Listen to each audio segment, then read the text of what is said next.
Welcome to Kenton's videos. Enjoy the video. In this video, I will explain how to make Naga-style pork pickle. First, choose about 5 kilograms of fresh pork belly or shoulder, ensuring it has a good fat-to-meat ratio. Next, prepare your key Naga ingredients, fresh ginger, garlic, and the fiery Raja mirchi, also known as king chili. These form the aromatic base of your delicious pickle. Finally, have your mustard oil, salt, and vinegar ready for the cooking and preservation process. Now let's prepare the pork. Cut your chosen pork into 1-inch cubes. Boil these pieces until they are tender, which usually takes around 25 minutes. After boiling, drain all the water thoroughly. Then, fry the pork cubes in a pan until they turn a beautiful golden brown.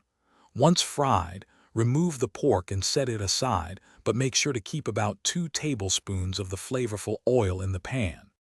Next, we'll create the aromatic spice blend. Take your fresh ginger, garlic, and Raja mirchi and grind them into a coarse paste. Now, using the 2 tablespoons of reserved oil from frying the pork, sauté this spice paste over medium heat. Cook it until it becomes fragrant, which should take approximately 3 minutes. Finally, stir in salt to taste and a splash of vinegar to enhance the flavors and aid in preservation. To finish, add the fried pork pieces back into the pan with the cooked spice paste. Mix everything thoroughly, ensuring each piece of pork is well coated with the delicious spices. Once combined, transfer your Naga pork pickle into a clean, airtight jar.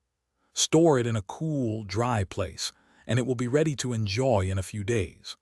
Also, for some great financial wisdom, be sure to check the description for a link to a fantastic book and other deals. Thanks for watching. Consider subscribing if we helped you.